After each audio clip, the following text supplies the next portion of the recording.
Hello नमस्कार दोस्तों। आज हम लोग डिस्कस करने जा रहे हैं जो आप लोगों का टीजीटी आर्ट्स कमीशन 2019 में हुआ था।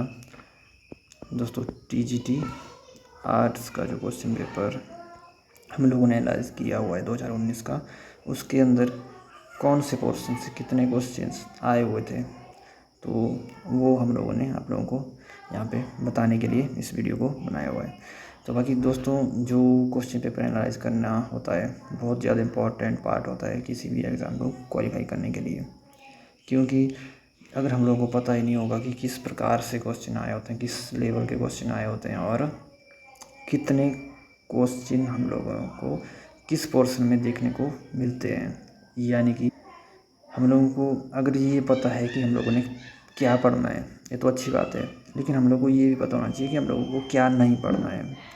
ठीक है दोस्तों, क्योंकि बच्चे ज़्यादातर क्या गलती करते हैं कि वो एक्स्ट्रा कुछ ज़्यादा ही पढ़ लेते हैं, जो पोर्शन इंपॉर्टेंट नहीं भी होता है उसके ऊपर भी फोकस कर लेते हैं और अपना जो टाइम वो उनको सही जगह पे इन्वेस्ट करना था वो कहीं गलत जगह में ही इन्वेस्ट कर देते हैं। तो इसलिए हम लोगों ने सबसे पहले क्या करना होता है, जो इंपॉर्टेंट टॉपिक्स होते हैं जिनसे बार बार क्वेश्चन पूछे जाते हैं और बहुत ज़्यादा पूछे जाते हैं, सबसे पहले हम लोगों को फोकस करना होता है उन पर्टिकुलर टॉपिक्स पे। तो आप लोगों को क्वेश्चन जो है तो एनालाइज़ किया हुआ यहाँ पर मैं बता रहा हूँ, तो आप लोग यहाँ पे सीख भी जाएंगे कि कैसे एनालाइज़ किया जाता है। तो चलिए वीडियो को स्टार्ट करते हैं। तो ये क्वेश्चन पेपर दोस्तों 2019 का है, कमीशन का, टीजीटी आर्ट्स। ठीक है दोस्तों, बाकी इसमें जो सबसे ज़्यादा क्वेश्चन आप लोग यहाँ पर देखेंगे तो एंशिएंट हिस्ट्री से यहाँ पर टोटल 11 क्वेश्चन पूछे गए थे, और जो मिडाइवल हिस्ट्री होती है, मध्यकालीन इतिहास है, उससे पूछे गए थे मात्र 3 क्वेश्चन। तो यहाँ पर आप लोगों को पता चल रहा होगा कि मिडाइवल हिस्ट्री से कम क्वेश्चन पूछे जाते हैं, लेकिन इसका ये मतलब नहीं है कि आपने मिडाइवल हिस्ट्री पढ़नी ही नहीं है कि यहाँ से क्वेश्चन नहीं आते हैं। लेकिन जो मेन चीज़ ये है कि आपको पता चल जाएगी मॉडर्न और एंशिएंट ये ज़्यादा इम्पॉर्टेंट है। तो आप लोगों ने ज़्यादा फोकस क्या करना है, मिडाइवल अपने एंशिएंट और मॉडर्न पे। मिडाइवल पे थोड़ा सा ऐसा नहीं कि पढ़नी है, लेकिन थोड़ा हिसाब से सबसे पहले आप लोगों को कंप्लीट क्या करना है, एंशिएंट और मॉडर्न।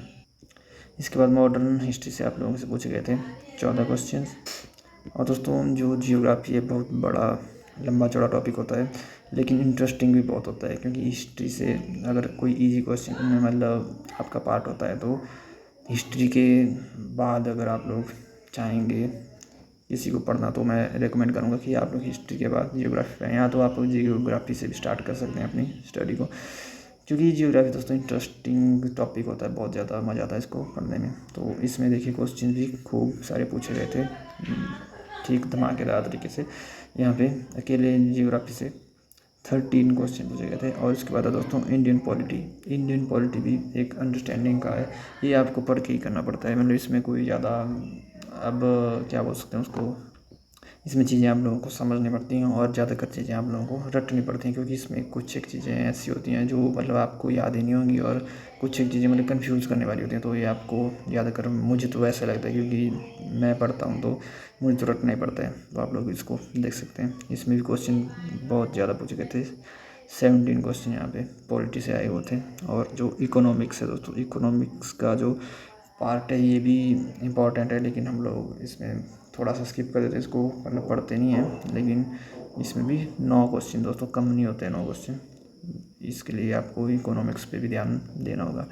और इस बार दोस्तों सिलेबस थोड़ा सा चेंज है, क्योंकि आप लोगों ने देखा है यहाँ पे अब जो कमीशन का एग्ज़ाम है इसमें थोड़ा सा सिलेबस चेंज है। सिलेबस तो क्या चेंज है, मतलब नंबर ऑफ़ क्वेश्चन चेंज है, मतलब उसमें थोड़ा सा जो सब्जेक्ट के ऊपर आप लोगों को ज़्यादा फोकस करने के लिए कहा गया है, और जो इस हिंदी इंग्लिश वगैरह उन पे थोड़ा कम फोकस है।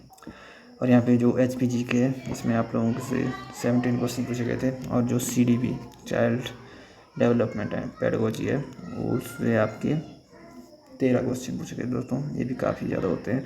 तो आप लोगों को CDP के ऊपर भी काफ़ी ज़्यादा फोकस करना है। और अगर आप लोग चाहते हैं कि CDP में क्या क्या क्वेश्चन पूछे गए थे, किस किस पोर्शन में क्वेश्चन पूछे गए थे, अगर आप लोग चाहते हैं उसकी वीडियो, तो मैं वो भी आप लोगों के लिए बना दूंगा। बाकी इसके बाद दोस्तों रीजनिंग के आपसे 8 क्वेश्चन पूछे गए थे।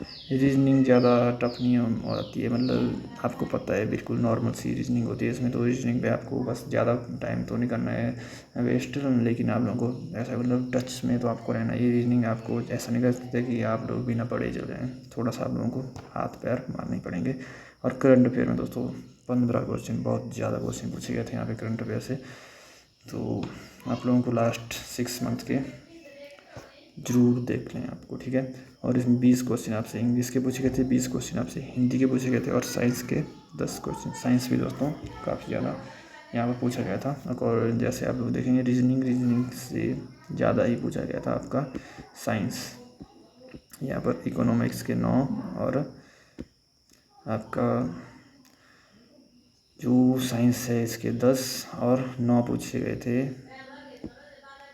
8 पूछे गए थे रीजनिंग के, 9 पूछे गए थे इकोनॉमिक्स के। तो इसमें थोड़ा कम पूछे गए थे, लेकिन सबसे ज़्यादा अगर मैं बड़े बड़े जिसमें ज़्यादा क्वेश्चन पूछे गए थे तो आपका है यहाँ पर एक हो जाता है आपका सबसे ज़्यादा वाला हो जाता है इंडियन पॉलिटी, ठीक है, HP GK, और हिस्ट्री में आपका एंशियंट, मॉडर्न, जियोग्राफी, और उसके बाद आ जाते हैं आप लोग करंट अफेयर पे।